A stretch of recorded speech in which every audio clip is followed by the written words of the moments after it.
Kunj, good afternoon. Continuing to see strength on, when it comes to the broader markets, and the index also gradually lifting higher towards that 11,400 mark now. What's next, Kunj? Post earnings, what are you eyeing? Yeah, so I think in terms of market monitorables, remaining part of the earnings season is something that we will have to continue to monitor. Monsoon progress, although largely done, but just in case it turns on the excess side in terms of damage by the floods and all, will have to be monitored. And the most important thing is that the initial demand recovery, which was being seen as a pent-up demand, seems to have sustained and is no more a pent-up demand, but seems to have become a recovered demand. Now, the continuation of that and a further recovery in the festival season that is coming up next few months. So these are the clear monitorables that will be there for the market to keep taking indications from. On the global side, commodity price movement, especially the crude sudden abrupt movement on the upside, will be a negative if that happens. And along with all these geopolitical developments, will something as a news flow will be the monitorables over the market. So these are the things that we will have to keep monitoring. Of course, market doesn't seem to be taking cognizance of any negative factors, if at all any, on the horizon. Right now, it's getting governed continuously by the positive factors only, by the sequential recovery, not looking at the year-on-year degrowth that continues, and probably by some of the money inflow that is continuing. So that is a mix of the factors where we are positioned in the market as of today.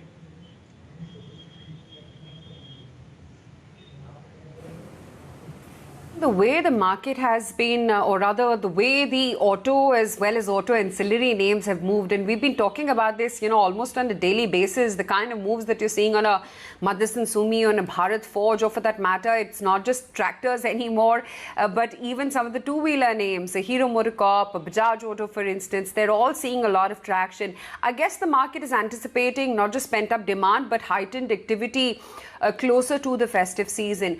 Do you sense that even after the run-up, there are opportunities to buy into for the long haul when it comes to auto ancillaries or two-wheelers? Yeah, so what has happened is from a sequential recovery, which was witnessed more in June, not as much in May. Of course, April was a washout, and then it moved into July from June. Again, as we discussed earlier, which was being seen as a pent-up demand, now that is no more the case and is sustaining. In fact, if we hear the management commentary of quite a lot of auto OEMs and more so of auto ancillaries, whose results have come in last few days or a week or so, there is a clear indication that the demand momentum has sustained in July and in the whatever days of August that have come. And quite a lot of auto ancillary companies have indicated that the order book that they have from clients, that is the auto OEMs, is still there for them to be able to do well in August and September. As we discussed earlier, after that festival season demand, how that shapes up has to be seen. In terms of investment opportunity, yes, we all know that the stocks have moved up sharply in the range of 50 to almost 90% from the March lows. But if we look at it from the valuation terms, the auto OEMs have become more expensive. Auto ancillaries to that extent are still available, attractive in some of the cases. And that is where we could see the buying opportunities still being there. Let's also keep in mind that auto ancillaries will benefit from the different geographical mix that they have, the different client mix that they have, the different exposure to right from two-wheeler to tractor to commercial vehicles, of course, I haven't picked up, but to passenger vehicles, and the different segments of products that they cater to the OEMs. Within that, of course, with such a sharp movement, the opportunities on a very really screaming buy basis may not be there, but opportunities like Bharat Forge continue to be good opportunities, which also has a defense kicker attached to it. Kunj, wanted to get in your take on Zee Entertainment. Will be coming out with its Q1 numbers, and while the company has gone full throttle when it comes to its digital platform, the operational performance has been abysmal, as witnessed in Q4. We're not going in with great expectations for Q1 either, on account of reduced ad spends and the general lockdown impact of content as well being very restricted. What is it that you're expecting from Zee? So very frankly, I don't track that stock, so I won't be able to give any view. In fact, it will be inappropriate for me to give any view. Whatever contextual information that is available, you have already mentioned that if we look at the Q4 numbers of the company, there were quite a lot of unexpected write-offs and which were not seen as positive by the market. If we look at some of the other media companies, not necessarily in electronic mode, but in print mode and all, very clearly the advertisement growth has been lower. In fact,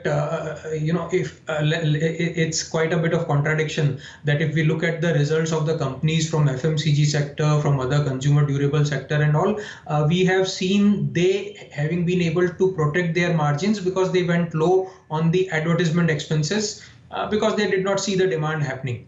Now, if we have given them the benefit of doubt because they saved on the advertisement expenditure, that benefit of doubt obviously have to be taken away from the companies which were to be benefiting from the advertisement and which were the like media companies. So that clearly is a negative for the sector.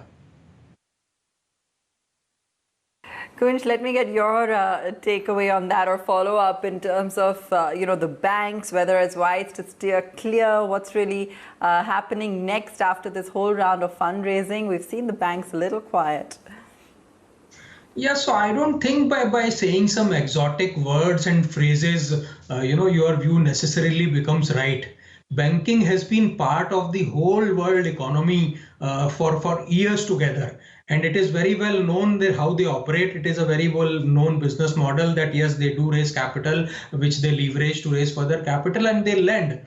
And obviously in that process, there will be losses which can go up in the downturns of the economic cycle and which reduce in the upturns of the economic cycle.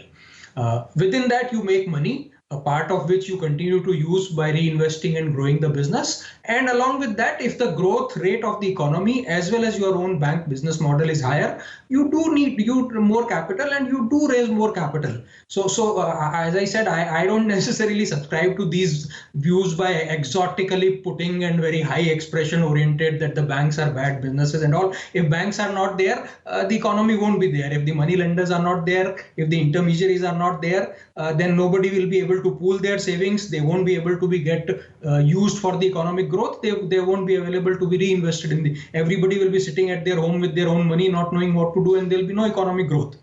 So that's one part. The second part is clearly the current bank raise capital for all the well-managed good banks. And if you want name banks like Kotak Bank, banks like HDFC Bank, the track record of their asset quality, their NPAs have been available over the years across the cycles, across the economic cycles of slowdown and of growth.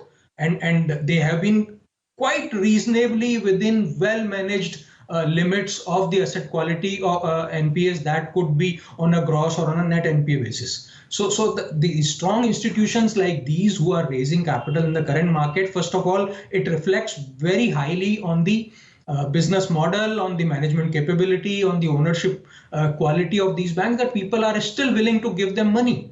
And two, obviously, they will use it for growth. Of course, a part of it will go in covering up the NPA losses which have happened, which is a part of the standard business model. There's nothing wrong about it. In fact, why banking, if we look at the quarterly results of a lot of manufacturing companies for Q1, a lot of them have clearly reported losses.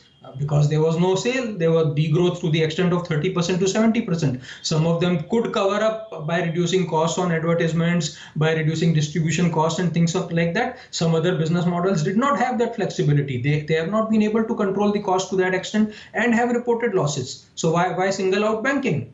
So coming back, all these strong institutions have raised money which will be used for growth, which in turn will aid economic growth. In fact, if we look at it yet from another side, we have this whole space of borrowers wanting money, especially from the SME, MSME, small businesses, and why small, even bigger businesses, they need money, they need liquidity, including the non-banking institutions like NBFCs and housing finance company. Now, if the banks are not there, if the banks won't raise money to lend, where will the money come from?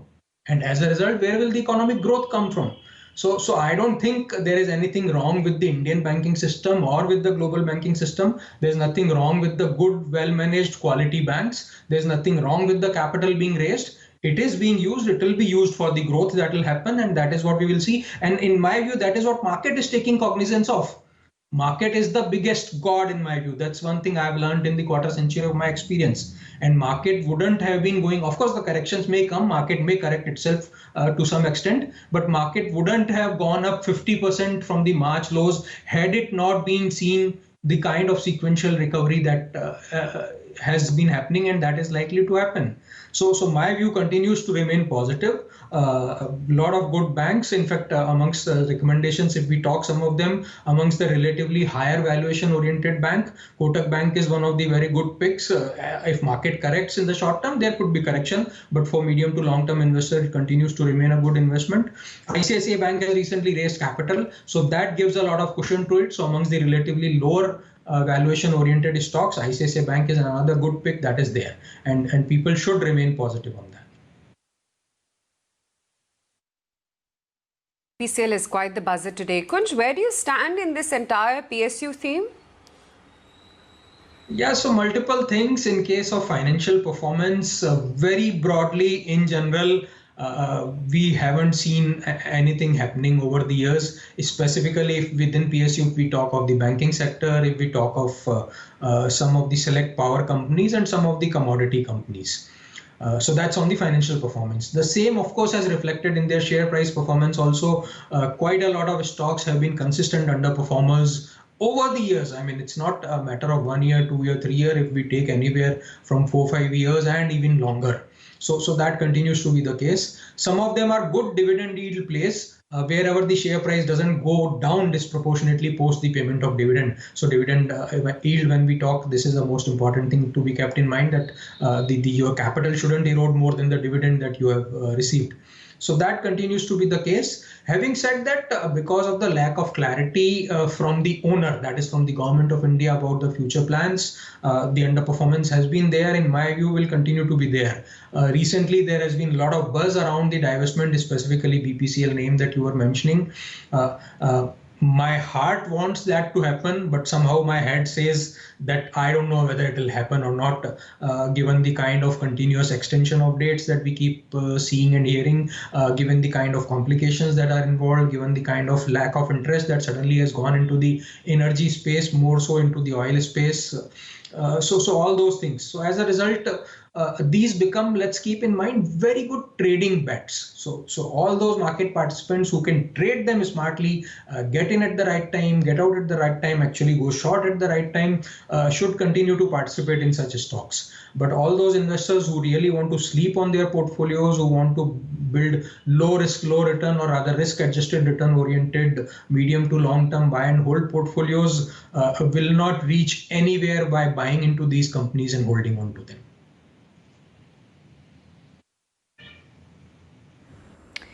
Okay, fair enough. That's an honest take coming in on that entire basket. Would you be playing the consumption theme with hopes of a revival from the rural side and, spending picking up as things normalize, Kunj? Yes, the one word answer to your question is yes. Of course, we have to attach a lot of qualifications to the yes when we say. One thing that the valuations, of course, something has to be kept in mind, although my view has always remained that for Indian market, quality businesses haven't had any valuation definition or a range or a limit. We have over the period of time continued to see the valuations valuations band continuing to go higher and higher for the quality businesses. So that is one thing. Two, of course, for the short-term participants of the market, they have to look at the momentum. By saying that, what I mean is, if we look at the FMCG stocks within the consumption space, we can very clearly see that they haven't gone anywhere in, let's say, last 2 months or so, whereas the index has continued to go up, which in fact means that could they be the next one to participate if market continues to go up? So one has to keep that in mind. Yet another thing is the demand sustenance and the demand recovery around the festival time. How will that shape up is something that is to be kept in mind.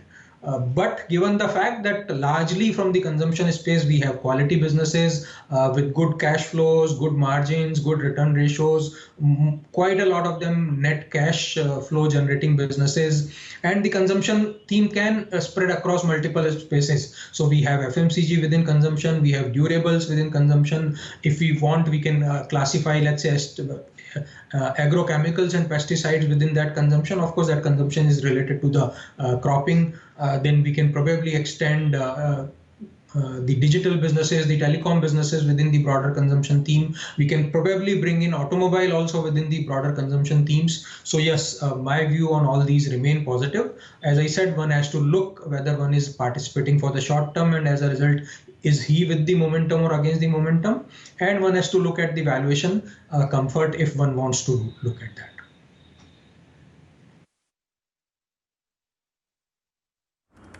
Okay, fair enough. Kunj, thanks very much for sharing with us your outlook and giving us your view on the markets.